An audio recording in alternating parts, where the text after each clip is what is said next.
Students, आज मैं आपके साथ डिस्कस करूंगी प्रिंसिपल्स ऑफ रिस्पॉन्सिबिलिटी अकाउंटिंग। जैसे कि हम कोई भी अकाउंटिंग करते हैं तो कुछ बेसिक प्रिंसिपल को बेस मानकर, जंक्शन मानकर फिर हम काम करते हैं।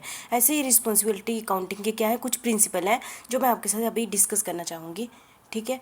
The individual manager of a centre are held responsible for the, मतलब कि जो इंडिविजुअल मैनेजर है जिसको हमने वो सेंटर दिया हुआ है, ठीक है, कोस्ट को कंट्रोल करने के लिए, वो क्या माना जाएगा, रिस्पॉन्सिबल माना जाएगा। हम पहले भी डिस्कस कर चुके हैं, तो आपको एक टाइप से रिवीजन ही है। ठीक है। Responsibility and authority should be clearly defined. यदि हम उस पर्सन को एक सेंटर का रिस्पॉन्सिबल ठहराएंगे तो हम उसको रिस्पॉन्सिबिलिटी भी देंगे, अथॉरिटी भी देंगे। ठीक है। वो क्या होनी चाहिए, जो हमने उसको अथॉरिटी या रिस्पॉन्सिबिलिटी दी है वो क्या होनी चाहिए, क्लियरली डिफाइंड होनी चाहिए। तभी तो हम उससे डिजायर्ड क्या ले सकते हैं, रिजल्ट ले सकते हैं। ठीक है। Responsibility accounting refer to the principle, responsibility accounting refer to the principle, practice and procedure under which cost and revenue are classified according to person responsible for incurring the cost and generating the revenue. ठीक है। It is a system in which the person holding the supervisory post as, जैसे president है, department head है, foreman है, are given a report, वो क्या देंगे, report देंगे showing the performance of A company. अपनी जो भी सेंटर की जिनकी रिस्पॉन्सिबिलिटी दी गई है ना उनको, वो अपनी रिपोर्ट देंगे जो जिसमें वो परफॉर्मेंस बताएंगे। तो डिपार्टमेंट या फिर सेक्शन एज में भी है ना, the report will show the data related to operational result of the area and the item of which he is responsible for control. If certain item are not within the control of a particular centre, यदि बहुत सी item है जो उसके centre के control में नहीं है, they should not be included in the report of that center if at all included as the share of maintenance cost included in the report of production shop. This will be for information only and not for the control, as the maintenance cost is not directly controlled by production shop foreman. ठीक है।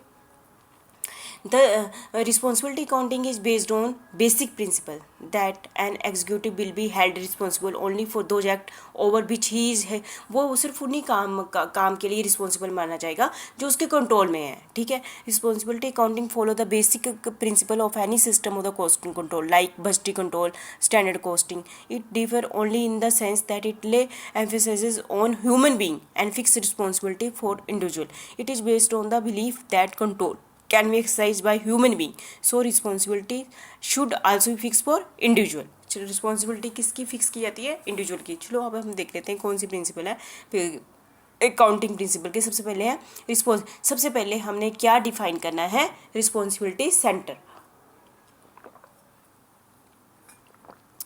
Responsibility centre, तभी तो हम उसकी responsible ठहराएंगे ना। हमारा पहला principal क्या बनता है, सबसे पहले ये डिफाइन करो एक ऑर्गेनाइजेशन में कितनी रिस्पॉन्सिबिलिटी सेंटर है। ठीक है। ए टारगेट इज बेस्ड, हर एक सेंटर का टारगेट फिक्स करो फॉर ईच रिस्पॉन्सिबिलिटी सेंटर। ठीक है, कर लिया। फिर actual performance is compared with the target. फिर जो भी उस सेंटर के जो भी पर्सन है उसको अथॉरिटी दे दी, रिस्पॉन्सिबिलिटी दे दी, उसने जो परफॉर्मेंस दी उसका कंपेयर किया दिया जो हमने टारगेट सेट किया हुआ था। ठीक है।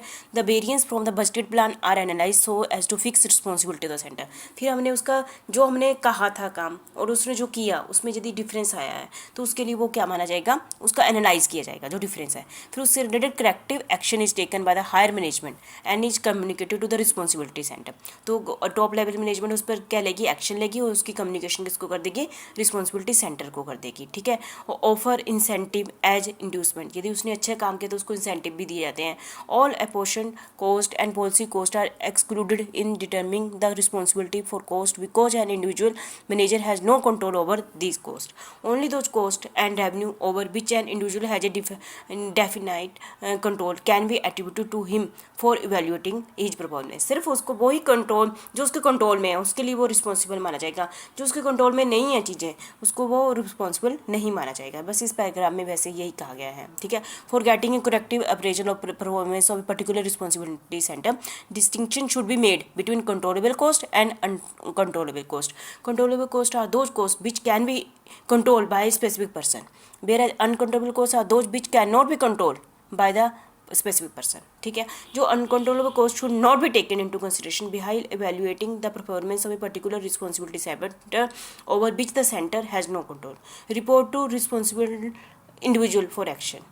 Transfer policy, pricing policy to get a desired result of the responsibility accounting. A suitable transfer policy should be followed. ठीक है। ट्रांसफर पॉलिसी किसे कहते हैं इसको हम अगले वीडियो में डिस्कस करेंगे। ठीक है। ये थे कुछ प्रिंसिपल जो आपने रिस्पॉन्सिबिलिटी अकाउंटिंग को करते समय ध्यान में रखना है। मतलब क्या था, पहले रिस्पॉन्सिबिलिटी सेंटर डिफाइन होना चाहिए, फिर हर रिस्पॉन्सिबिलिटी सेंटर की एक टारगेट डिफाइन होने चाहिए, फिर उसमें हर एक रिस्पॉन्सिबिलिटी सेंटर में उसको क्या अथॉरिटी या क्या रिस्पॉन्सिबिलिटी दी जानी है ये डिफाइन होनी चाहिए। फिर एक्चुअल परफॉर्मेंस डिफाइन क्या आती है, उसके डेविएशन को मेजर करना, फिर उसके अगेंस्ट एक्शन लेना, ठीक है। और सिर्फ वो कंट्रोल जो कंट्रोल कर सकता है उसी के लिए वो रिस्पॉन्सिबल माना जाएगा, जो उसके कंट्रोल में नहीं है उसको के लिए वो रिस्पॉन्सिबल नहीं माना जाएगा, ठीक है। तो उसके रिपोर्ट से रिलेटेड क्या क्या लेने हैं, एक्शन लेने हैं, ठीक है। तो ये थे कुछ पॉइंट्स जो किसके थे,